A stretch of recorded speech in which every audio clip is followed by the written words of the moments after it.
नमस्कार विद्यार्थी मित्रांनो, मी समाधान कोकाटे सर तुमचं पुन्हा एकदा आपल्या लेक्चर सिरीज मध्ये मी मनापासून स्वागत करत आहे. विद्यार्थी मित्रांनो, पाठीमागच्या लेक्चर मध्ये आपण केंद्रशासित प्रदेश असेल, आंतरराज्य संबंध असेल, आणीबाणी असेल, घटना दुरुस्ती असेल, ह्या संदर्भात करंटचे मुद्दे असतील, वेगवेगळे मुद्दे हे आपण पाठीमागच्या लेक्चर मध्ये संपवून आज आपण नवीन लेक्चरला सुरुवात करतोय, नवीन टॉपिकला सुरुवात करतोय. तो टॉपिक ही तितकाच महत्वाचा आहे, तितकाच वर्षभर चर्चेत असणारा आहे आणि तितकाच आगामी राज्यसेवा, आगामी कंबाईन किंवा आगामी सर्व मुख्यस्थ परीक्षा, सर्व पूर्व परीक्षा कुठे ना कुठे प्रश्न विचारण्याची शक्यता दाट आहे. असा चर्चेत असणारा, वर्षभर चर्चेत असणारा, परीक्षेच्या दृष्टिकोनातून महत्वाचा असणारा टॉपिक मी आजच्या लेक्चरसाठी निवडलाय. तो म्हणजे राजभाषा, कार्यालयीन भाषा. हा टॉपिक वर्षभर चर्चेत या कारणास्तव होता. आजपर्यंत पाठीमागच्या 1-2 महिन्यापर्यंत हा टॉपिक चर्चेत होता. कोया भाषा म्हणजे छत्तीसगड असेल वगैरे तिकडल्या भागामध्ये आदिवासीची कोया भाषा आहे, तिला 8व्या परिशिष्टामध्ये समाविष्ट करावी किंवा तुलू भाषा आहे. ठीक आहे, मी सविस्तर आपल्या टेलिग्राम चॅनलवर @polity 194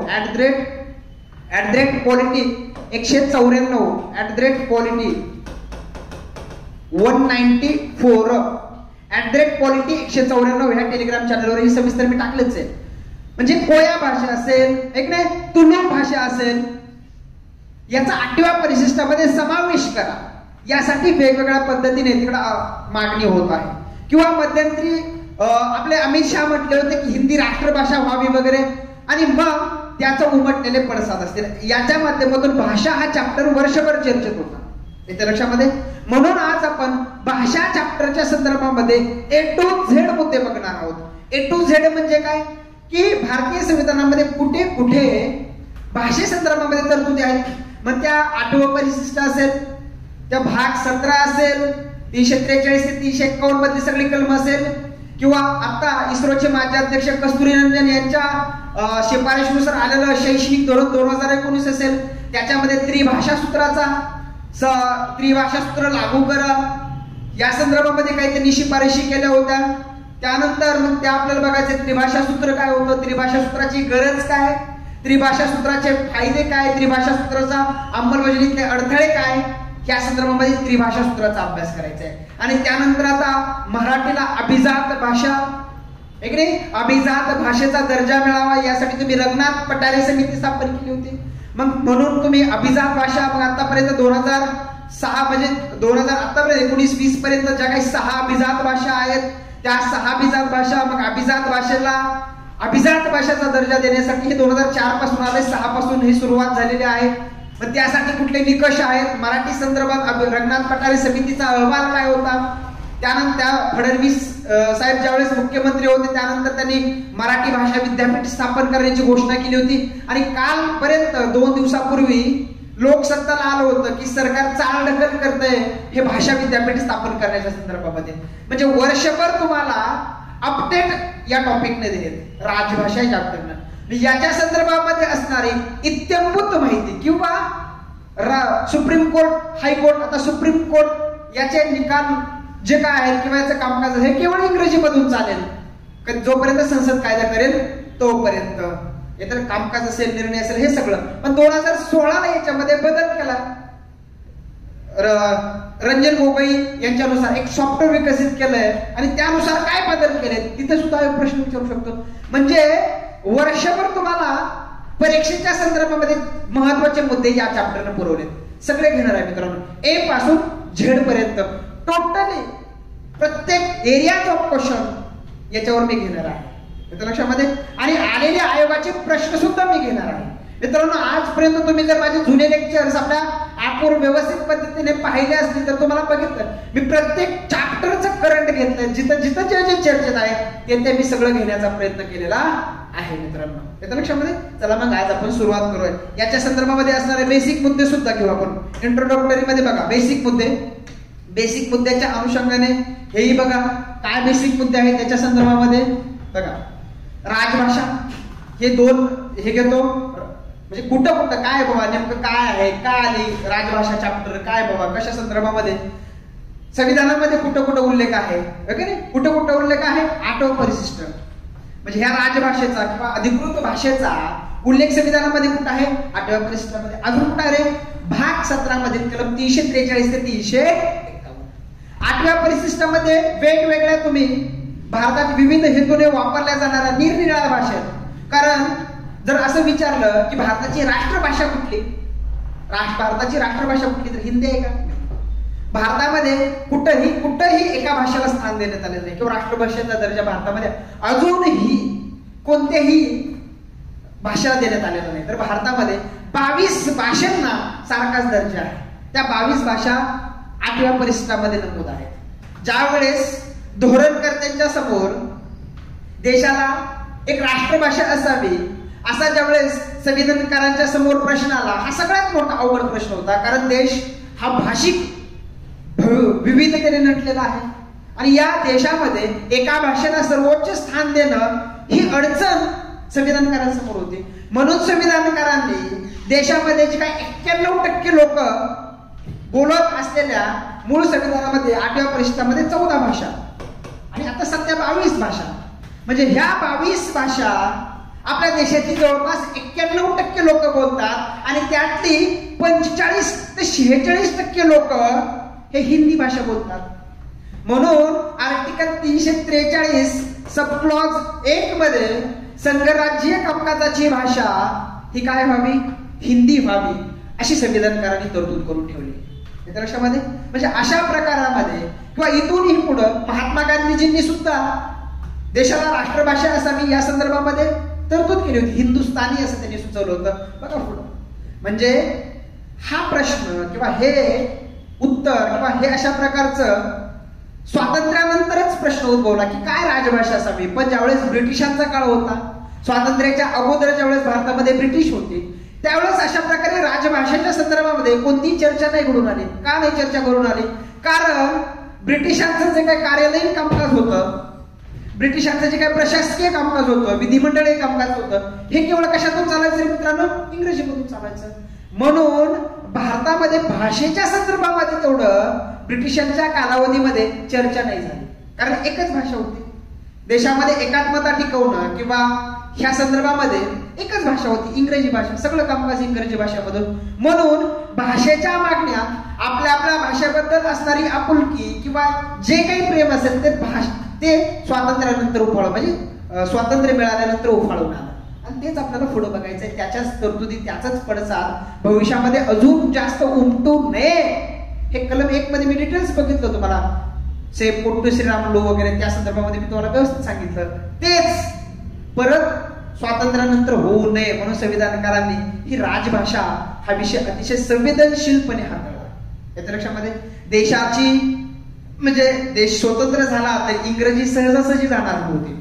याच्या लक्षामध्ये म्हणून इंग्रजीला तुम्ही 1950 ला संविधान अंमलात आल्यानंतर 15 वर्षापर्यंत, म्हणजे 1965 पर्यंत तुम्ही इंग्रजी जे काही तुम्ही कार्यालयीन कामकाज, प्रशासकीय कामकाज, विधिमंडळ कामकाज जे काही ब्रिटिशांच्या कालावधीमध्ये चालू होतं, तेच कामकाज 1965 पर्यंत इंग्रजी मधूनच चालेल यासाठी तुम्ही काय केले रे? पहिल्या 15 वर्षापर्यंत इंग्रजीची सोय करून ठेवली 343 सब क्लॉज 1 मध्ये. एका लक्षामध्ये म्हणजे अशा पद्धतीने तुम्ही काय करणार आहे? भाषेच्या बद्दल तोडगा काढण्याचं काम संविधानकारांनी केलं. देशासाठी राष्ट्रभाषा असावी या संदर्भामध्ये महात्मा गांधीजींनी सुद्धा शिफारस केली होती आणि महात्मा गांधीजींनी सांगितले होते की उर्दू मिश्रित हिंदुस्थानी ही देशाची राष्ट्रभाषा असावी असं महात्मा गांधीजींनी सुचवलं होतं. परंतु महात्मा गांधीजींची ही काय सूचना मान्य झाली नाही आणि भारतीय संविधानकारांनी भाग 17 मध्ये काय केलं की वेगवेगळ्या पद्धतीने भाषेच्या संदर्भामध्ये ज्या काही अधिकृत ऑफिशियल तरतुदी करून ठेवल्या. काय करून ठेवल्या ते आपल्याला काय करायचं त्याला पुढे बघायचं आहे. मग आपण बघू भाग 17. भाग 17 मध्ये किती कलम रे? 343 ते 351 कलम. ओके, 343 ते 351 कलम. ह्या भाग 17 मध्ये किती प्रकरण आहेत? 4 प्रकरण आहेत आणि ही 4 प्रकरण ह्या 343 ते 351 कलमामध्ये डिवाइड केलेले आहेत. प्रकरण 1, प्रकरण 2, प्रकरण 3. याच्या लक्षामध्ये ही प्रकरण 4 अशी 4 प्रकरण भाग 17 मध्ये भाषेच्या संदर्भामध्ये आहेत. ओके, त्यातला बघलो संघराज्य भाषा, प्रादेशिक भाषा, सर्वोच्च न्यायालय, उच्च न्यायालय यांची भाषा आणि विशेष आदेश. ओके, हे सुद्धा आपल्याला व्यवस्थित पद्धतीने बघायचं आहे. विशेष आदेश वगैरे जे काय असतील ते असतील. ओके, पुढे बघूयात आपण. बघा आता हे 4 प्रकरणांमध्ये सविस्तर बघा. 343 ते 351 कलम बघा. ही 343 344 कलम ही संघराज्याची भाषा म्हणजे प्रकरण 1 काय संघराज्याची भाषा याच्या संदर्भामध्ये बोलतं. 345 ते 347 ही राज्यांच्या भाषेबद्दल आहे. 348 सुप्रीम कोर्ट हायकोर्ट याच्या संदर्भामध्ये आहे, हे लक्षात घ्या.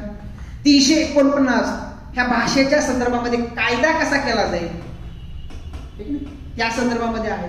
पण हे 339 कलमामध्ये सुद्धा वेळेची मर्यादा आहे 1965 पर्यंतच, म्हणून आता 349 कलमाचा जास्त वापर केला जात नाही.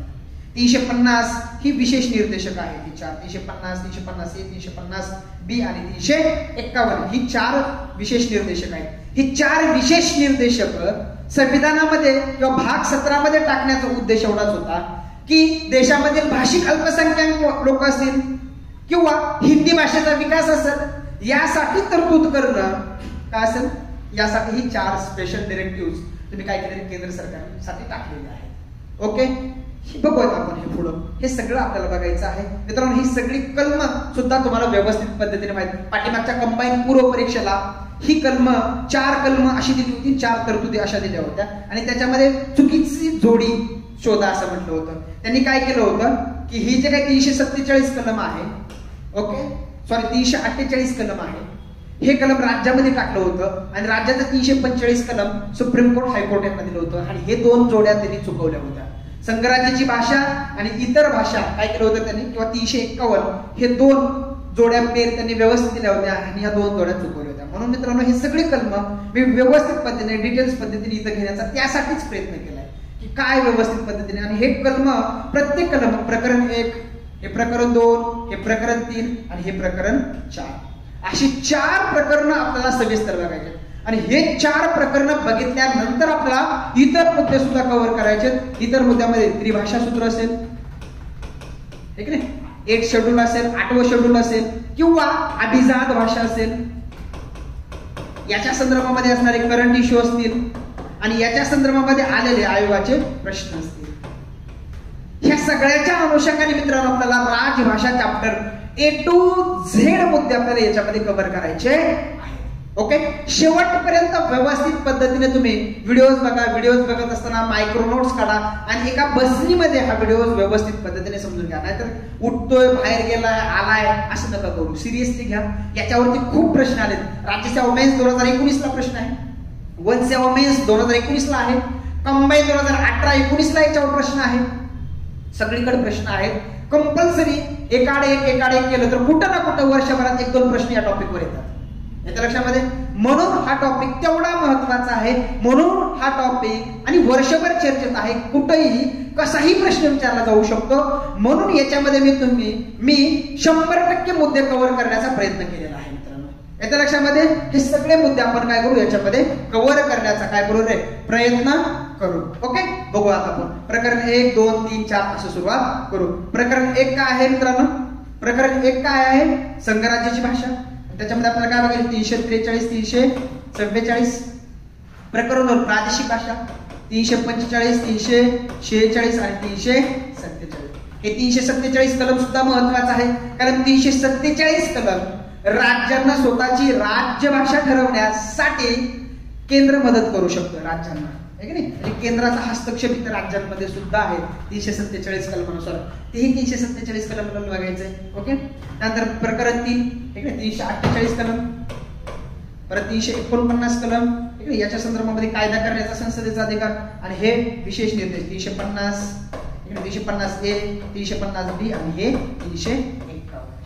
350A 350B 7वी घटना दुरुस्ती आहे 7 ठीक आहे. 1956चा जो काय राज्य पुनर्रचना आयोग होता त्याच्या शिफारशीनुसार ही 7वी घटना दुरुस्ती झालेली होती A आणि B. तेही बघू आपण पुढे सगळं.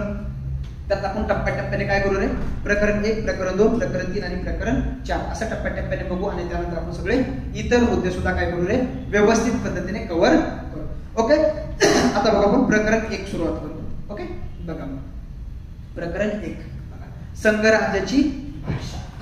ओके, प्रकरण 1 काय म्हणते, संघ राज्याची भाषा. आता बघा, संघ राज्याची भाषा, संघ राज्याची भाषा कलम 343 मध्ये दिली. ओके, संपूर्ण देशामध्ये संघ राज्याची भाषा कुठली असेल हे 343 ने सांगितलं. 343 काय म्हणतं, संघ राज्याची भाषा देवनागरी लिपीतली कुठली असेल ते हिंदी असेल. देवनागरी लिपीतली हिंदी ही संघ राज्याची भाषा असेल. येतं लक्षामध्ये. पण ही संघ राज्याची भाषा हिंदी जरी असली तरी 1950 ते 1965 असा पहिल्या 15 वर्षामध्ये काय केलं जाते, जे काय पूर्वापार पद्धतीने चालत आलेलं जे काही प्रशासकीय कामकाज असेल, विधिमंडळीय कामकाज असेल किंवा इतर कुठलं कामकाज असेल, जे की कामकाज पहिल्यापासून इंग्रजीमध्ये चालू ठेवण्यात चालत आलेलं आहे, त्यासाठी पहिल्या 15 वर्षामध्ये काय केलं जाईल, त्यासाठी इंग्रजीचाच वापर चालू ठेवला जाईल. आणि 1965 ला हा इंग्रजीचा वापर संपुष्टात येईल किंवा पुढं चालू राहील यासाठी काय करू शकते, संसद कायदा करू शकते. हा अधिकार दिला संसदेला. मग संसदेने त्यासाठी ऑफिशियल लँग्वेज ऍक्ट 1963 केला, ऑफिशियल लँग्वेज ऍक्ट 63 केला. आणि त्यांनी काय केलं, इथून पुढं 1965 नंतर सुद्धा, म्हणजे 1963 पासूनच केलं, 1963 पुढे 64 ला अंमलबजावणी आहे. त्यानंतर 1963 नंतर पुढं काय इंग्रजी बरोबर म्हणजे हिंदी बरोबर इंग्रजीचा सुद्धा काय राहील, संघराज्याच्या सर्व कामकाजासाठी हिंदी आणि इंग्रजी दोघं सोबत वापरले जातील. अजून काय सोबत किती दिवस वापरले जातील, किती वर्ष वापरले जातील याच्या संदर्भामध्ये जी काही पहिली 15 वर्षाची काही डेडलाईन होती ती डेडलाईन इथून काढून टाकली. आणि त्यानंतर पुढं इंदिरा गांधी सत्तेवर आल्यानंतर त्यांनी 1967 ला याच्यामध्ये काय बदल केले, 3 बदल केले, तेही आपण पुढे बघूया.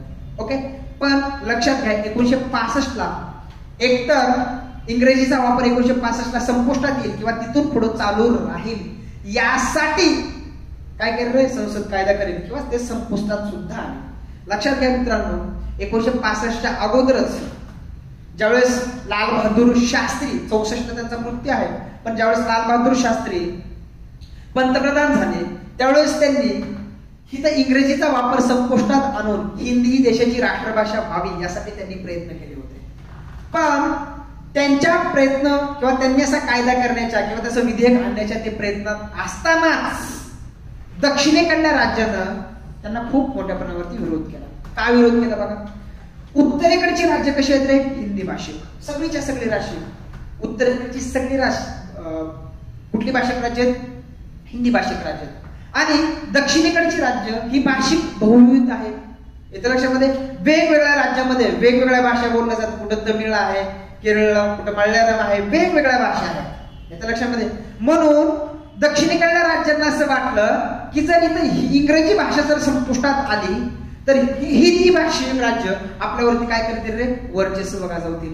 येत्या लक्षामध्ये. म्हणून दक्षिणेकडून ह्याला खूप मोठ्या प्रमाणावरती विरोध झाला आणि लाल बहादूर शास्त्रींना स्वतःची जी काही भूमिका होती ती भूमिका बदलावी लागली. आणि त्यानंतर संसदेनं हिंदी बरोबरच इंग्रजीचा किंवा इंग्रजी आणि हिंदी सोबत इथून पुढे राहतील यासाठी ऑफिशियल लँग्वेज ऍक्ट 1963 केला. येत्या लक्षामध्ये. आणि याच्यामध्ये सुधारणा परत 1967 ला इंदिरा गांधी ज्या वेळेस सत्तेवरती आल्या त्यानंतर त्यांनी ऑफिशियल लँग्वेज ऍक्ट 1963 मध्ये काय केलं, त्यांनी बदल केला. ओके, 1963 मध्ये त्यांनी काय केला, बदल केला. कधी बदल केला, 1967 ला. आणि त्यांनी 3 बदल केले आणि काय म्हटलं की ह्याच्या काय पहिला दुसरा हे 3 तरतुदी आहेत, त्या 3 तरतुदीसाठी हिंदी बरोबर इंग्रजी कशी असेल रे, कंपल्सरी असेल. त्यांनी त्याच्यामध्ये पहिल्यांदा टाकलं की केंद्र सरकारचं जे काही कामकाज असेल मग त्याच्यामध्ये अधिनियम असतील, सार्वजनिक आदेश असतील, नियम असेल, अधिसूचना असेल किंवा सरकारचे इतर कोणतेही अहवाल असतील ते अहवाल हिंदी बरोबर इंग्रजीमध्ये सुद्धा प्रकाशित केले जातील. ही पहिली तरतूद. दुसरी तरतूद इंदिरा गांधींनी काय टाकली की संसदेसमोर मांडण्यात येणारे जे काही प्रशासकीय आणि इतर सरकारी अहवाल आहेत ते सरकारी अहवाल किंवा प्रशासकीय अहवाल हिंदी बरोबर इंग्रजीमध्ये सुद्धा असतील. ही दुसरी तरतूद. आणि तिसरी तरतूद काय केली की केंद्र सरकारचे किंवा त्याच्या मालकीची जी काही महामंडळ आहेत किंवा कंपन्या आहेत त्यांनी केलेले करार, त्यांनी काढलेले परमिट्स, त्यांनी काढलेले परवाने हे सुद्धा हिंदी बरोबर इंग्रजीमध्ये असणं बंधनकारक आहे. म्हणजेच काय रे, 1967 ला काय केलं इंदिरा गांधींनी 1963 ऍक्ट मध्ये हे 3 बदल केले. हिंद सुद्धा मित्रांनो आयोग तुम्हाला प्रश्न विचारू शकतो की 1963च्या ऑफिशियल लँग्वेज ऍक्ट मध्ये 1967 अन्वये पुढीलपैकी कोणत्या सुधारणा करण्यात आल्या, तर ह्या 3 सुधारणा. हिंद सुद्धा आयोग तुम्हाला प्रश्न विचारू शकतो. आयोगाने सरळ सरळ तुम्हाला प्रश्न विचारलाय की देवनागरी लिपीतील हिंदी ही संघराज्य कामकाजाची भाषा असेल असं भारतीय संविधानाच्या कोणत्या कलमामध्ये सांगितलंय?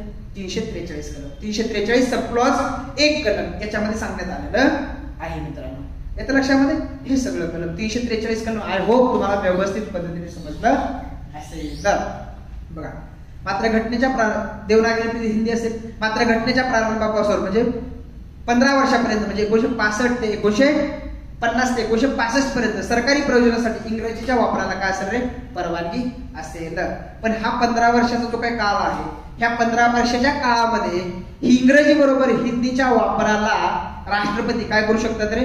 परमिशन सुद्धा देऊ शकतात. किंवा हा 15 वर्षाचा कालावधी संपल्यानंतरही संसद कायदा करून इंग्रजीचा वापर पुढे चालू ठेवू शकते. यासाठीच 1963 मध्ये कार्यालयीन भाषा कायदा केला. हिंदी बरोबर इंग्रजीचा वापर पुढे चालू राहील आणि त्याच्यामध्ये 1967 ला काय केलं? त्या 3 सुधारणा केल्या. त्या 3 सुधारणा सुद्धा तुम्हाला महत्वाच्या आहेत. अशा प्रकारे मित्रांनो कलम 343 खूप खूप महत्वाचं कलम आहे. हे 343 कलम आलं लक्षामध्ये. 343 कलम काय आहे?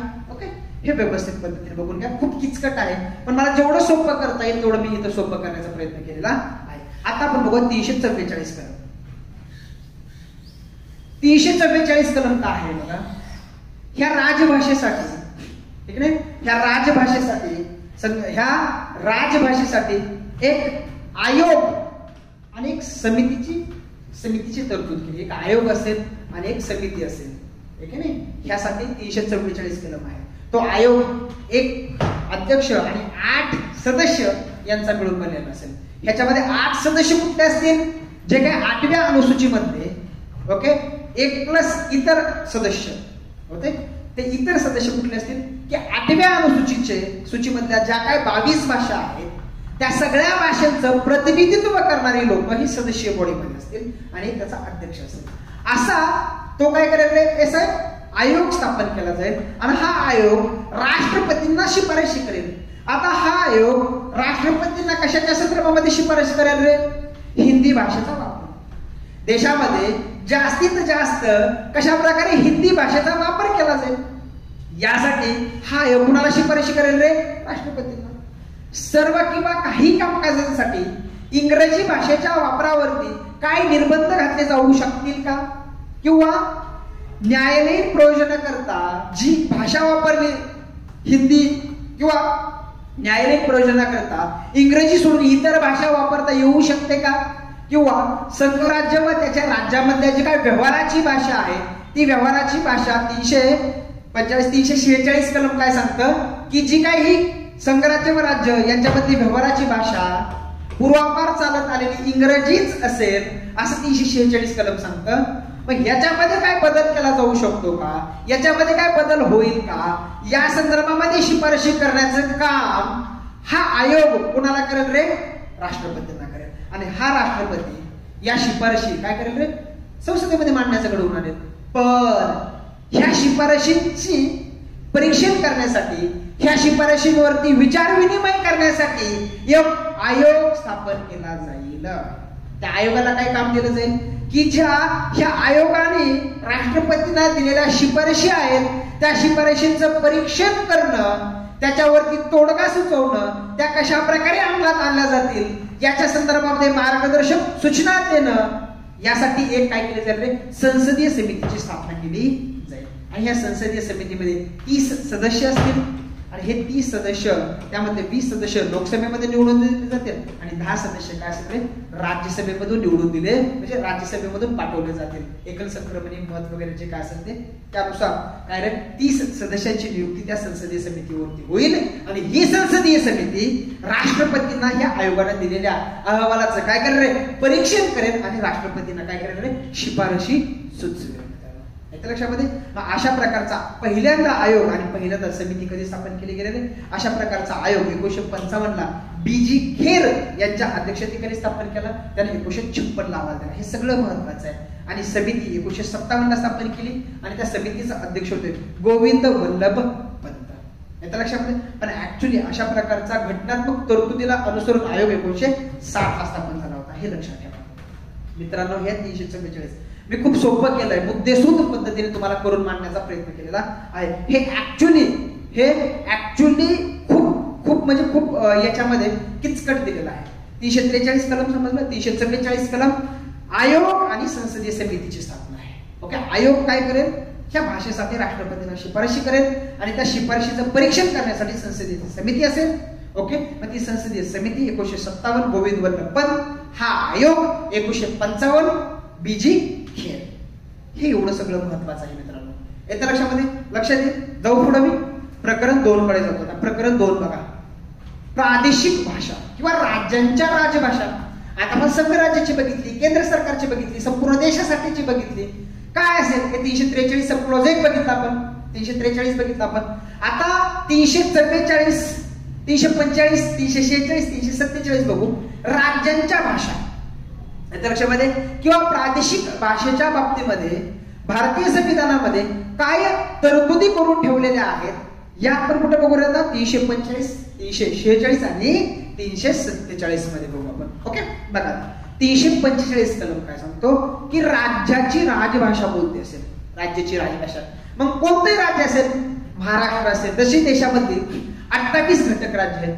28 घटक राज्याला स्वतःची राज्यभाषा किंवा राजभाषा ठरवण्याचा अधिकार 345 कलम दिला. हे लक्षात ठेवा.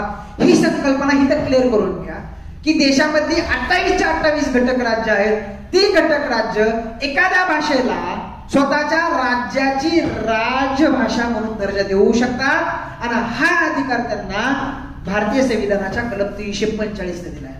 लक्षात येते मित्रांनो. हे 345 कलम काय सांगतं बघा की राज्य विधिमंडळ कायदा करून काय की एखाद्या राज्याचं राज्य विधिमंडळ कायदा करून त्या राज्यामध्ये वापरात असणारी एखादी भाषा किंवा एकापेक्षा अनेक भाषा किंवा इंग्रजी भाषा, हिंदी भाषा राज्य विधिमंडळ कायदा करून त्या राज्यामध्ये वापरात असणारी एक भाषा किंवा त्याच्यापेक्षा अनेक भाषा किंवा हिंदी भाषा याला सरकारच्या कामकाजाची भाषा म्हणून मान्यता देऊ शकतात. मित्रांनो लक्षात ठेवा. इथं हिंदी आहे, इंग्रजी नाही. लक्षात ठेवा. आहे तुम्हाला इथं हिंदीच्या जागेला इंग्रजी टाकतं आणि तुम्हाला काय करते फसवतं. याच्या लक्षामध्ये. म्हणजेच काय कलम 345 सांगतं की संबंधित एखादं राज्य ते राज्य कायदा करून त्या राज्यामध्ये बोलली जाणारी एखादी भाषा किंवा एकापेक्षा अनेक भाषा यांना संबंधित राज्याची राज्यभाषा म्हणून दर्जा देऊ शकतं किंवा एखादं राज्य हिंदीला सुद्धा स्वतःच्या राज्याची राजभाषा किंवा सरकारी कामकाजाची भाषा म्हणून मान्यता देऊ शकतं. आणि संसद असा कायदा करून एखाद्या भाषेला सरकारी कामकाजाची भाषा म्हणून दर्जा देण्यापर्यंत किंवा जोपर्यंत असा संसद कायदा करत नाही, राज्य विधिमंडळ कायदा करत नाही, तोपर्यंत इंग्रजीचा वापर केला जाऊ शकतो. याच्या लक्षामध्ये. जोपर्यंत राज्य विधिमंडळ कायदा करत नाही तोपर्यंत सरकारी कामकाजाची भाषा म्हणून इंग्रजीचा वापर चालू ठेवला जाऊ शकतो. याच्या लक्षामध्ये मित्रांनो. आता सगळ्यात महत्वाचं 345च्या संदर्भामध्ये एक मुद्दा. 345च्या संदर्भामध्ये एक सगळ्यात महत्वाचा मुद्दा काय आहे की राज्य विधिमंडळ कायदा करून हिंदीला किंवा त्या राज्यामध्ये बोलल्या जाणाऱ्या कोणत्याही एक किंवा अनेक भाषेला सरकारी कामकाजाची भाषा म्हणून किंवा राजभाषा म्हणून दर्जा देऊ शकतं. आणि अशा प्रकारे राजभाषेचा दर्जा देत असताना ती भाषा 8व्या परिशिष्टातीलच आहे किंवा 8व्या परिशिष्टातीलच असावी अशा प्रकारचं कोणतंही बंधन 345 नाही. म्हणजेच काय, एखादं राज्य 8व्या परिशिष्टाच्या बाहेरच्या भाषेला सुद्धा राज्याच्या राजभाषेचा दर्जा देऊ शकतात. म्हणजेच काय की एखाद्या राज्यानं स्वतःसाठी राजभाषा निवडताना ती 8व्या परिशिष्टातीलच असावी असं कोणतेही बंधन नाही. मित्रांनो, तुम्हाला एक प्रश्न विचारेल की एखाद्या राज्यानं स्वतःच्या राज्याची राजभाषा ठरवताना 8व्या परिशिष्टातीलच निवडावी, अशा प्रकारचं बंधन 345 ने घातलेलं आहे. हे सगळ्यात महत्वाचं. किंवा राज्य विधिमंडळ कायदा करून राज्यातील एक किंवा अनेक भाषा किंवा इंग्रजीला राजभाषेचा दर्जा देऊ शकतं, इंग्रजीला हिंदी. लक्षामध्ये अशा प्रकारची अनालिटिकल वाक्य 345च्या संदर्भामध्ये केली जाऊ शकतात. लक्षामध्ये जसं महाराष्ट्रानं मराठी स्वीकारली, आंध्रानं तेलुगू, केरळनं मल्याळम, उत्तराखंडची जवळपास सगळी राज्य त्यांनी काय केलेले हिंदी, गुजरातनं गुजराती प्लस वगैरे किंवा पंजाबनं पंजाबी प्लस हिंदी. येत्या लक्षामध्ये अशा प्रकारची किंवा ईशान्येकडले राज्य असतील, वेगवेगळ्या पद्धतीने वेगवेगळी राज्य स्वतःसाठी आपल्या सोयीची राजभाषा निवडू शकतात. हे 345 कलम आहे मित्रांनो. सगळ्यात महत्वाचं कलम 345. ह्याच्यावर किचकट प्रश्न तिथं बनवू शकतो. पुढची एवढी काही हे कलम 343, 344, 345 आणि सगळ्यात महत्वाचं 348 कलम डेंजर कलम आहे. 348 हे सुद्धा आयोगाने राज्यसेवा मुख्य परीक्षा 2019ला प्रश्न विचारला. दाखवतो मी तुम्हाला प्रश्न नंतर सगळं. येत्या लक्षामध्ये 345 समजलं तुम्हाला. आता 346 कलम काय सांगतो. 346 कलम काय सांगतं, राज्य ते राज्य, राज्य टू राज्य किंवा संघराज्य टू राज्य यांच्यामध्ये व्यवहाराची भाषा कोणती असावी. 346 कलम काय म्हणतं, दोन राज्यामध्ये व्यवहाराची भाषा किंवा संघ राज्य आणि राज्य सरकार यांच्यामध्ये व्यवहाराची भाषा कोणती असावी. ओके. आता मी ज्यावेळेस तुम्हाला मागे प्रास्ताविक शिकवलं त्याच्यामध्ये सांगितलं होतं की पूर्वापूर चालत आलेली, ब्रिटिशांपासून चालत आलेली केंद्र आणि प्रांत यांच्यासाठी इंग्रजी भाषा होती. 346 कलम सुद्धा म्हटलं की राज्य टू राज्य, संघराज्य टू राज्य यासाठी व्यवहाराची भाषा ही पूर्वापार चालत आलेली किंवा त्या काळी प्राधिकृत असलेली भाषा म्हणजे कुठली, इंग्रजीच असेल. पण ह्याच्यामध्ये अजून सविस्तरपणा, अजून लवचिकता आणण्यासाठी एक क्लॉज टाकला. तो क्लॉज असा म्हटला की 2 किंवा 2 पेक्षा अधिक राज्य स्वतःमध्ये कायदा करून, करार करून स्वतःमधल्या जे काही कामकाजाची भाषा आहे, व्यवहाराची भाषा आहे, तिथं हिंदीला स्थान देऊ शकतात. 346 कलम सांगतं राज्य टू राज्य किंवा संघराज्य टू राज्य यांच्यामध्ये व्यवहाराची भाषा पूर्वापार चालत आलेली इंग्रजी असेल. पण असंही पुढे जाऊन या कलमामध्ये म्हटलं की 2 किंवा 2 पेक्षा जास्त राज्य स्वतःमध्ये करार करून एक काय करू शकतात, इंग्रजी ऐवजी हिंदी भाषेचा स्वीकार करू शकतात. असं यूपी आहे, बिहार आहे, मध्य प्रदेश आहे, राजस्थान आहे, यांनी स्वतःमध्ये करार करून आपल्यामध्ये व्यवहाराची भाषा काय केलेली, इंग्रजी ऐवजी हिंदी स्वीकारली. दर्शामध्ये किंवा याच्यामध्ये परत 1963च्या ऑफिशियल लँग्वेज ऍक्ट ने सुद्धा सांगितलं की 1963च्या ऍक्ट काय सांगितलं बघा. याच्यामध्ये 346 मध्ये 1963चा अधिकृत भाषा कायदा काय बदल केलं त्यानं, काय म्हटलं त्याने की केंद्र सरकार म्हणजे संघराज्य समोर जर गैर हिंदी भाषिक राज्य असेल तर यांच्यामधल्या कामकाजाची भाषा कुठली असेल, इंग्रजी असेल. म्हणजे केंद्र सरकार आणि समोर गैर हिंदी भाषिक राज्य म्हणजे हिंदी भाषिक राज्य सोडून इतर कोणतेही राज्य, समजा मी म्हणून तमिळनाडू, ओके, गैर हिंदी भाषिक राज्य, तर ह्या दोघांमध्ये व्यवहाराची भाषा कुठली असेल, इंग्रजी असेल. किंवा मी असं म्हणलं की केंद्र सरकार आणि महाराष्ट्र सरकार, महाराष्ट्राची मराठी भाषा आहे, अशा प्रकारे ह्यांच्यामधल्या डायलॉगची भाषा कुठली असेल, इंग्रजी. म्हणजे ऑफिशियल लँग्वेज ऍक्ट सांगतो संघराज्य आणि गैर हिंदी भाषिक राज्य हे दोघांमधली कम्युनिकेशनची भाषा, डायलॉगची भाषा इंग्रजी असेल. क्लिअर. एक हिंदी भाषिक राज्य आहे आणि दुसरं गैर हिंदी भाषिक राज्य आहे. फॉर एक्झाम्पल मी म्हणतो मराठी म्हणजे महाराष्ट्र गैर हिंदी भाषिक राज्य आहे आणि यूपी वगैरे घ्या, यूपी घ्या, बिहार घ्या, हिंदी भाषिक राज्य. मग एक हिंदी भाषिक राज्य आणि दुसरं गैर हिंदी भाषिक राज्य, ओके, या दोघांमधल्या कम्युनिकेशनची भाषा कुठली असेल रे, हिंदी किंवा इंग्रजी असेल. आणि त्यांचं काय असेल रे, त्यांचं हिंदी किंवा इंग्रजी, हिंदी आहे प्लस इंग्रजी असेल, म्हणजेच काय इंग्रजीचं ट्रान्सलेट ते हिंदीमध्ये असू शकतं. म्हणजे अशा प्रकारे दोघांमधल्या डायलॉगची सोय सोडवण्याचं काम किंवा ही अडचण सोडवण्याचं काम 1963च्या ऑफिशियल लँग्वेज ऍक्टने केलेलं आहे. समजलं. 346 राज्य टू राज्य किंवा संघराज्य टू राज्य यांच्यामध्ये असणाऱ्या व्यवहाराची भाषा, डायलॉगची भाषा, येतं लक्षामध्ये. हे सगळं आहे 346. समजतंय. जाऊ पुढं. काही अडचण असेल तर मला परत मॅसेज वगैरे करा, हे सगळं महत्वाचं आहे. आता 347 कलम. 347 कलम काय सांगतं? राज्याच्या लोकसंख्येच्या 347 कलम काय सांगतं? कोणतंही राज्य असेल त्या राज्याच्या एखादा मोठा गट आहे, समजा महाराष्ट्र आहे, बरोबर? महाराष्ट्रामध्ये बहुतांश भाषा कुठली बोलली जाते? मराठी. मराठी ही महाराष्ट्राची काय राजभाषा असेल. पण महाराष्ट्रातला असा मोठा एखादा भाग आहे की जो वेगळीच भाषा बोलतो, वेगळी भाषा बोलतो. ओके, वेगळी भाषा बोलतो. ओके, तर अशा प्रकारे राज्याच्या लोकसंख्येचा एखादा मोठा गट जर एक वेगळी भाषा बोलत असेल तर त्या भाषेला तेवढ्या राज्यामध्ये किंवा त्या राज्याच्या संपूर्ण भागामध्ये त्या भाषेला अधिकृत भाषेचा दर्जा मिळावा म्हणून राष्ट्रपती निर्देश देऊ शकतात. बघा, एखादा राज्य आहे, त्या राज्याचा एक मोठा गट एक वेगळी भाषा बोलतो, तर त्या भाषेला त्या राज्यामध्ये अधिकृत भाषेचा दर्जा मिळावा यासाठी राष्ट्रपती निर्देश देऊ शकतात. आणि राष्ट्रपतीला अशा प्रकारे निर्देश देण्याचा अधिकार संविधानाने 347 कलमाने दिला. मला सांगा, राष्ट्रपती निर्देश देईल म्हणजेच कोण निर्देश देईल? केंद्र सरकार.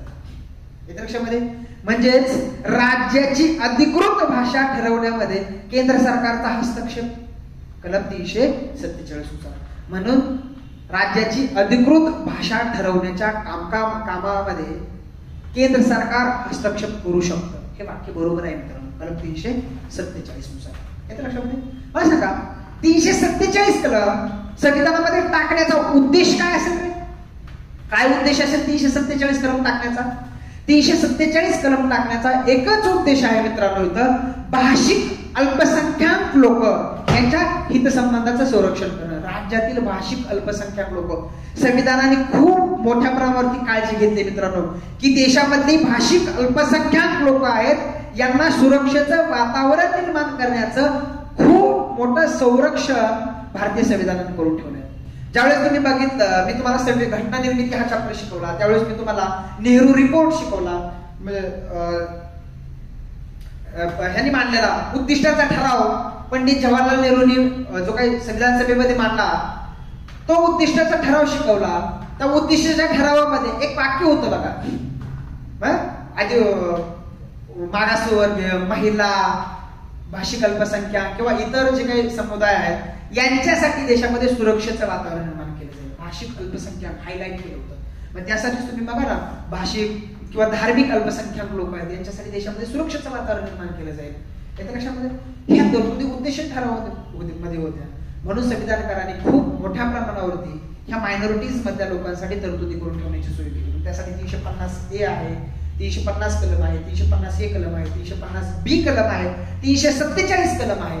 तुम्हाला एक प्रश्न विचारू शकतो, किंवा कलम 25 आहे बघा ना, स्वतःची वेगळी भाषा, लिपी, संस्कृत. कलम 29, कलम 30, कलम 29 आहे बघा, स्वतःची वेगळी भाषा, लिपी जतन करण्याचा अधिकार असेल. हे सगळ्या मित्रांनो, हे सगळं अल्पसंख्याकांचं. अल्पसंख्याकांना दोन क्रायटेरिया, एक तर भाषिक किंवा धार्मिक. धार्मिक अल्पसंख्याकांसाठी तुम्ही कलम 25 ते 28 मध्ये तरतुदी केल्या धार्मिक अल्पसंख्याकांसाठी. आणि भाषिक अल्पसंख्याकांसाठी तरतुदी कलम 347 आहे, 350 आहे, 350A आहे, 350B आहे, कलम 29 आहे, कलम 30 आहे. तर कलम 29 तसं भाषिक धार्मिक दोघांसाठी पण आहे बघा. कलम 29 बघा ना, स्वतःची वेगळी भाषा, लिपी वगैरे असेल तर ती जतन करण्याचा अधिकार आहे. ओके, कलम 29 सांगतो हे बघा. म्हणजे सांगण्याचा उद्देश आहे, ऐक तुम्हाला प्रश्न विचारेल, पुढील पैकी राज्यघटनेमध्ये भाषिक अल्पसंख्याकांच्या बाबत कोणकोणत्या तरतुदी आढळतात? तर ह्या सगळ्या तरतुदी, ही सगळी कल्पना इन डिटेल्स तुम्हाला, हे राज्यसभेची रिक्वायरमेंट आहे मित्रांनो, हे तुम्हाला अशा प्रकारे सगळं व्यवस्थित पद्धतीने सार काढून एका ठिकाणी आलं पाहिजे. म्हणजे कलम 347 न भाषिक, त्या राज्यामध्ये राहणारी भाषिक अल्पसंख्याक लोक आहेत, त्या भाषिक अल्पसंख्याक लोकांच्या हितसंबंधाचं संरक्षण करण्याचं काम इथं करण्यात आलेलं आहे. हे तर लक्षामध्ये कलम 347. आता सगळ्यात डेंजर प्रकरण 3 सांगतं 348 कलम. 348 कलम काय सांगतं? सुप्रीम कोर्ट आणि हायकोर्ट, सुप्रीम कोर्ट आणि हायकोर्ट इथं यांच्या कायदे एक नाही किंवा संसद, राज्य विधिमंडळ ह्यांची विधेयक, ह्यांची भाषा काय असेल. ओके, इथं सुद्धा आयोग तुम्हाला प्रश्न विचारलाय. हिंदी राज्याची भाषा कुठली असेल, राज्याचं राज्य विधिमंडळाचं कामकाज कशामधून चालेल, हिंदी आहे की नाही. या राज्याची एखादी राजभाषा असेल, हिंदी असेल, इंग्रजी असेल आहे की नाही. संसदेचं काम हिंदी बरोबर आता इंग्रजी आहे. इथं सुद्धा आयोग तुम्हाला प्रश्न विचारतो मित्रांनो. ओके, हे 348 कलम. 348 कलम सांगतो सुप्रीम कोर्ट, हायकोर्ट ह्यांचं काय कायदा असेल, ह्यांचं काय कामकाज असेल, याची भाषा कुठली असेल. संसद, राज्य विधिमंडळ ह्यांच्या कामकाजाची, ह्यांच्या आदेशांची, ह्यांच्या विधेयकांची कोणती भाषा असेल, या संदर्भामध्ये डिटेल्स तरतुदी देण्याचं काम 348 ने केलं.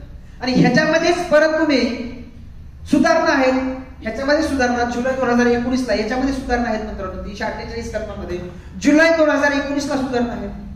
याच्या लक्षामध्ये ह्या सुधारणावरती सुद्धा आयोग तुम्हाला प्रश्न विचारला जाऊ शकतो. आपण तरतुदी बघू. एक ती तरतुदी बघू 348 मध्ये. 348 मध्ये तुम्ही ऑफिशियल लँग्वेज ऍक्ट 1963 ने सुधारणा केला.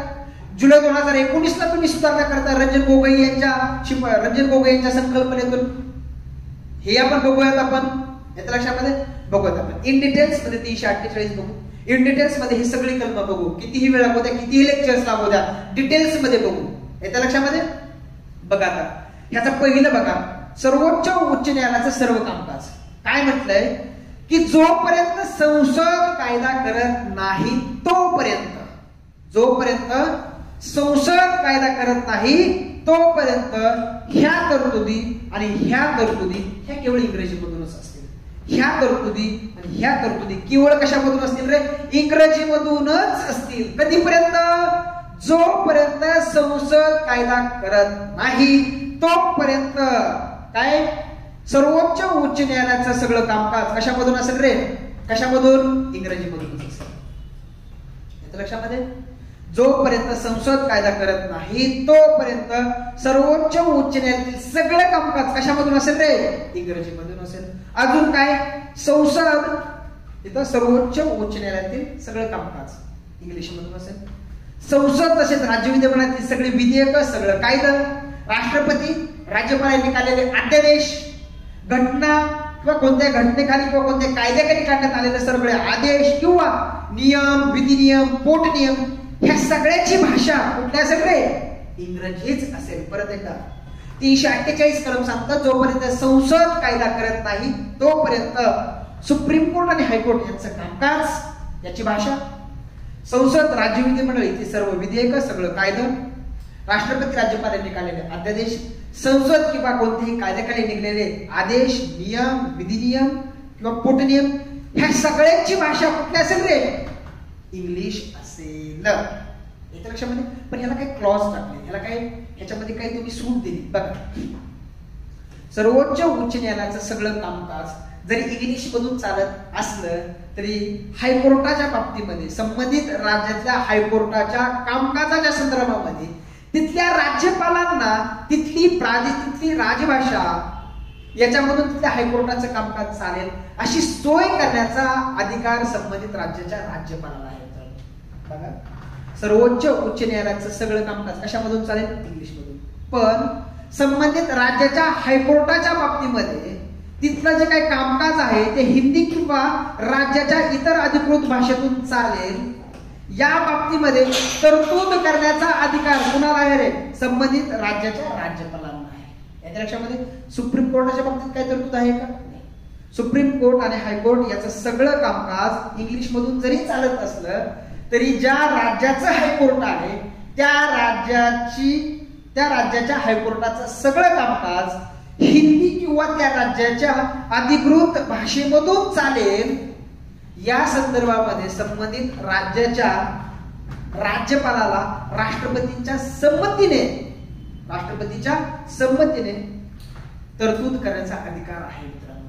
याच्या लक्षामध्ये पण लक्षात ठेवा, जरी सगळं कामकाज त्या हिंदीमधून किंवा त्या राज्याच्या अधिकृत भाषेमधून चालत असलं तरी त्या हायकोर्टाचे निघणारे नियम, हुकूम किंवा आदेश आहेत ते आदेश संसद कायदा करत नाही तोपर्यंत ते कशामधून असतील रे? इंग्लिश मधून असतील. म्हणजे त्याचं जे काय ऑथराईज असेल तो ऑथरायझेशन कशामधून असेल रे? इंग्लिश मधून. कामकाज तुम्ही हिंदी किंवा त्या राज्याच्या राजभाषेतून करा, पण जे काही आदेश आहेत, निकाल आहेत, ते कशामधून असावेत किंवा कशामध्ये ऑथराईज समजले जातील? इंग्लिशमध्ये. कधीपर्यंत? जोपर्यंत संसद कायदा करत नाही तोपर्यंत. म्हणजेच राज्याच्या हायकोर्टाच्या बाबतीमध्ये सूट आहे थोडी, ती सूट राज्यपाल राष्ट्रपतीच्या संमतीने वापरू शकतात. राज्यपाल काय तरतूद करू शकतात? राष्ट्रपतीच्या संमतीने, की संबंधित राज्याच्या हायकोर्टाचं कामकाज हिंदी किंवा त्या राज्यातल्या एखाद्या अधिकृत भाषेमधून चालेल, कामकाज चालेल, पण निर्णय हे कशामधून असतील रे? इंग्लिशमधून असतील. हे लक्षात ठेवा या बाबतीमध्ये. याच्यामध्ये बघा, संसद, राज्य विधिमंडळ, राष्ट्रपती, राज्यपालांचे अध्यादेश असतील, घटना, कायद्याखाली काढण्यात आलेले सर्व आदेश, नियम, विधिनियम, पोटनियम असतील, ठीक नाही, हे सगळं कशामधून असेल रे? कशामधून? इंग्लिश मधून असेल. पण राज्य विधिमंडळ बघा, राज्य विधिमंडळ काय तरतूद करू शकतं? राज्य विधिमंडळ विधेयक, कायदे, अध्यादेश, आदेश, नियम, नियमने किंवा पोटनियम यांच्यासाठी इंग्रजी भाषेहून अन्य कोणत्याही भाषेचा वापर प्राधिकृत करू शकतं. काय?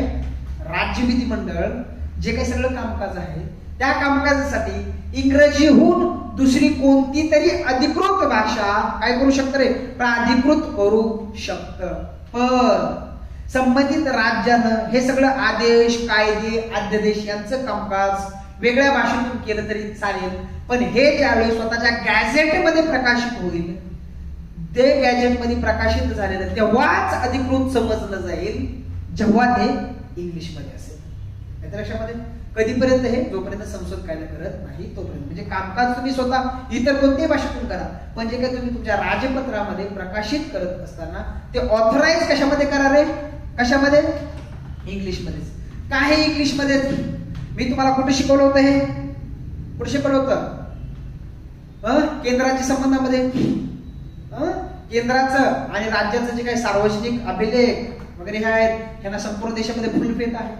ओके, मग तेच फुलफेतचा धागा पकडून ते काय नाही तर महाराष्ट्राचं मराठीमध्ये असायचं, हे मला सांगा ते कसं दुसऱ्या राज्यामध्ये शाबित केलं जायचं याच्यामध्ये? म्हणून आताच आपण बघितलं ना हे 346 कलम. ओके, हे राज्यामधल्या व्यवहाराची भाषा बदल बोलतं. म्हणूनच काय म्हणलं, तुम्ही कामकाज तुमच्या भाषेतून करा, पण जे तुम्ही तुमच्या गॅझेटमध्ये प्रकाशित करणार आहे, की जे अभिलेख म्हणून रेकॉर्डेड होणार आहे, ते इतर राज्यामध्ये जर शाबित करायचं असेल तर ते ऑथराईज असलं पाहिजे, ते समजण्याजोगं असलं पाहिजे. म्हणून ते तेव्हाच ऑथराईज समजलं जाईल जेव्हा ते इंग्रजी भाषेमध्ये असेल, किंवा त्याचा अनुवाद जोपर्यंत तुम्ही इंग्रजी भाषेतून करत नाही तोपर्यंतच ते प्राधिकृत पाठ किंवा अधिकृत पाठ समजलं जाणार नाही. ओके, हे दोन तरतुदी आहेत मित्रांनो, हे खूप महत्वाचं आहे. हे आणि हे अतिशय अतिशय महत्वाचं आहे. ओके, मी जाणून बुजून ही पीपीट्या बनवतोय कारण एक्सप्लेन करायला, कारण कमी वेळामध्ये मला तुम्हाला जास्त द्यायचंय. जर कमी वेळामध्ये जास्त द्यायचं असेल तर मग अशा प्रकारे मध्ये पीपीटी करावं लागते, नाहीतर एवढंच मग नाही, म्हणजे वेळ टाइमपास होतो मित्रांनो. याच्या लक्षामध्ये तुम्हाला आय थिंक हे व्यवस्थित समजलं असेल. संसद कायदा करत नाही तोपर्यंत इंग्लिशमध्येच असेल, पण यासाठी कामकाजाच्या सोयीसाठी ह्या तरतुदी कशा प्रकारे करण्यात आल्या याच्यासाठी ऑफिशियल लँग्वेज ऍक्ट 1963 न ह्याच्यामध्ये काय बदल केलेत हे बघू आपण, आणि जुलै 2019च्या सुधारणा सुद्धा आपण याच्यामध्ये बघू. ओके, बघा 348 मध्ये काय आहे बघा. 348 मध्ये 1963च्या कायद्याने केलेल्या सुधारणा, ह्या 4 सुधारणा आहेत. तुम्हाला प्रश्न विचारेल, 1948च्या म्हणजे 1963च्या कायद्याने 348 मध्ये कोणत्या सुधारणा घडून आल्या? तर ह्या 4 सुधारणा, 1, 2, 3 आणि 4 काय बघा. राष्ट्रपतीच्या प्राधिकाराखाली जे काय कायदे, आदेश, नियम, पोटनियम असतील ह्यांचं हिंदीतलं भाषांतर सुद्धा ऑथराईज समजलं जाईल.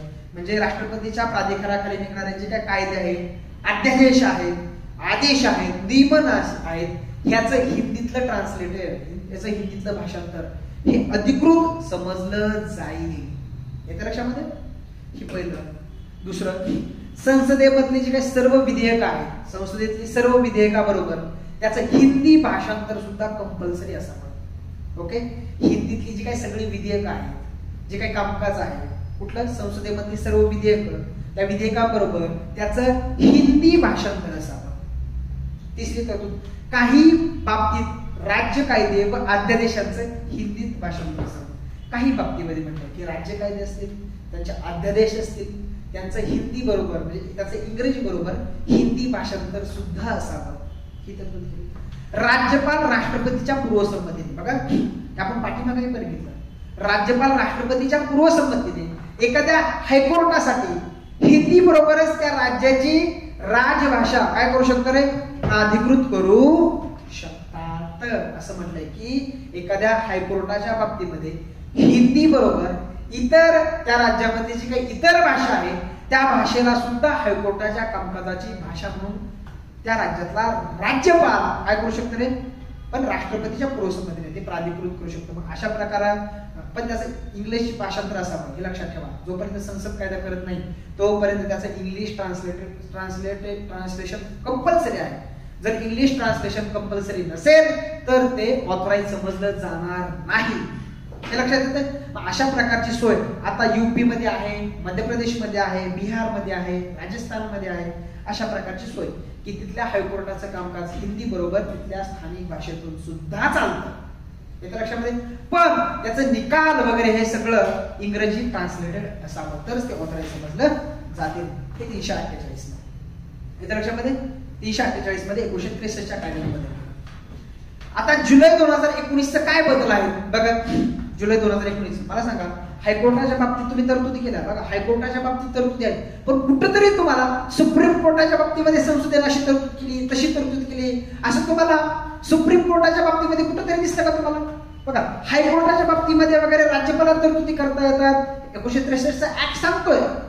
पण सुप्रीम कोर्ट किंवा सर्वोच्च न्यायालय याच्या संदर्भामध्ये काही तरतुदी कायद्यानं वगैरे केल्यात का, असं कुठेतरी तुम्ही आतापर्यंत बघितलं का?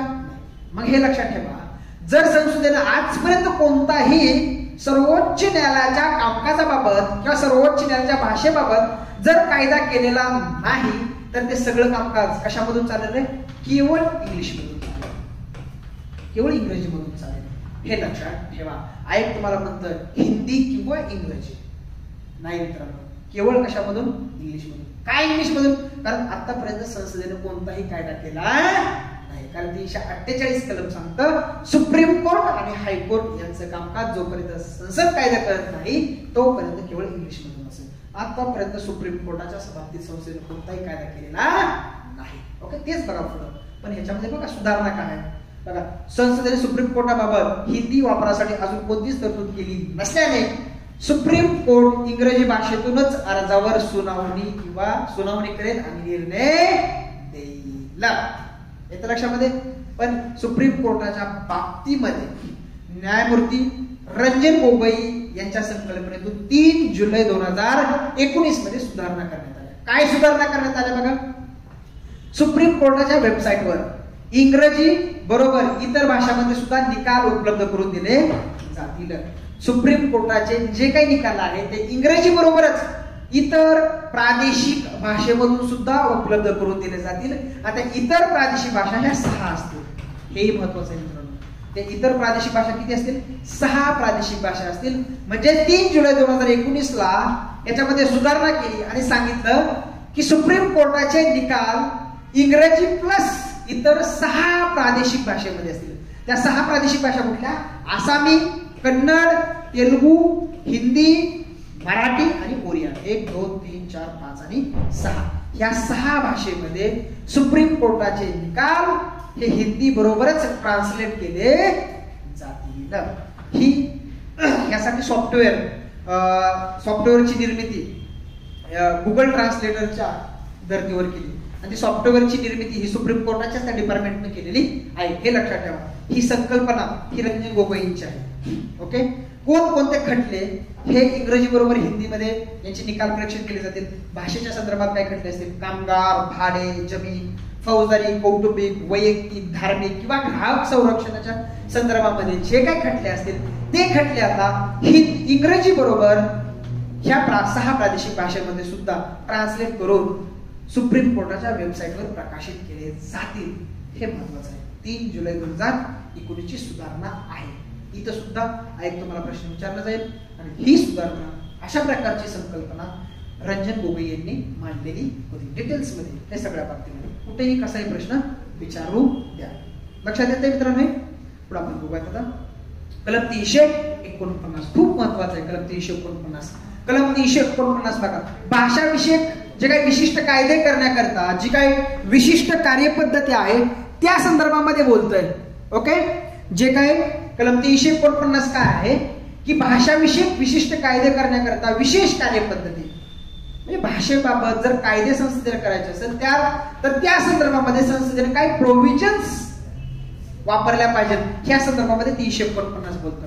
पण 349 कलम 348च्या संदर्भामध्ये काय सांगत होतं की सुरुवातीची 15 वर्ष राज्यघटना अंमलात आल्यापासून सुरुवातीच्या 15 वर्षापर्यंत 348 सब क्लॉज 1 मध्ये ज्या काही भाषेच्या संदर्भामध्ये तरतुदी दिलेल्या आहेत त्या तरतुदीमध्ये जर संसदेला बदल करायचा असेल आणि अशा प्रकारचं विधेयक संसदेमध्ये आणायचं असेल तर त्याला राष्ट्रपतीची पूर्वसंमती लागेल. बघा 348 सब क्लॉज 1 मध्ये जे काही भाषेच्या संदर्भामध्ये तरतुदी दिलेल्या आहेत त्या तरतुदीमध्ये जर संसदेला बदल करायचा असेल तर त्या बदलासाठी जे विधेयक आणलं जाईल त्यासाठी राष्ट्रपतीच्या पूर्वसंमतीची आवश्यकता असेल.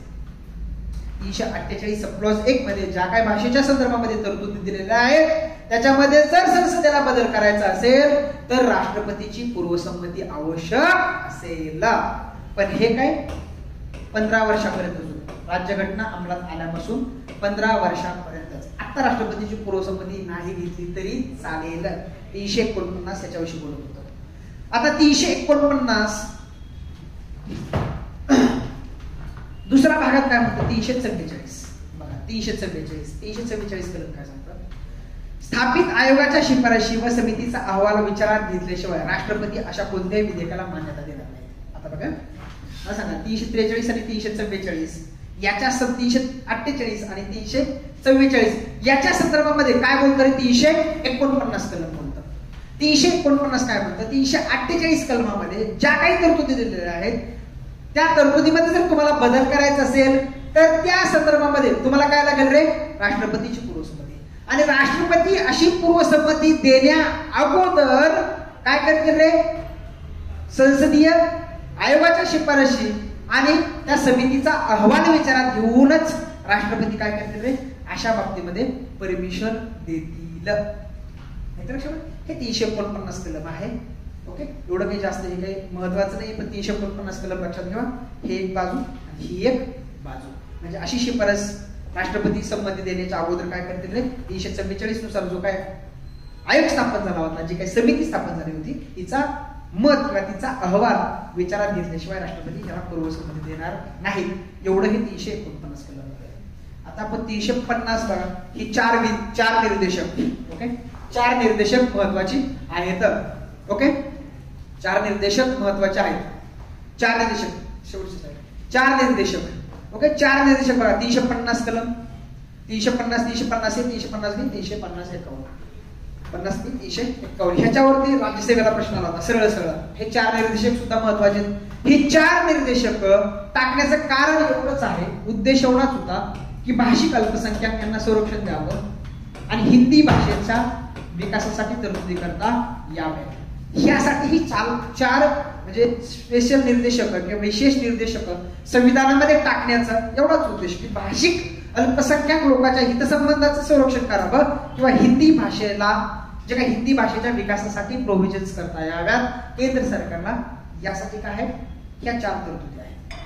हे तर लक्षामध्ये 350 बघा, तक्रार निवारणासाठी कारवाईच्या अभिवेदनाची भाषा आहे. तक्रार निवारणाच्या म्हणजे केंद्र सरकार किंवा राज्य सरकारच्या कोणत्याही अधिकाऱ्याकडे तक्रार करायची असेल तर तक्रारदार त्याच्या कोणत्याही भाषेमधून तो तक्रार करू शकतो.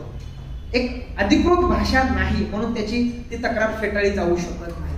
त्याला जर केंद्र सरकार राज्य सरकार याचा कोणताही अधिकारी असेल त्याच्याकडे जर तक्रार करायची असेल तर तो त्याच्या स्वतःच्या भाषेमधून किंवा त्याच्या कोणत्याही भाषेमधून करू शकतो.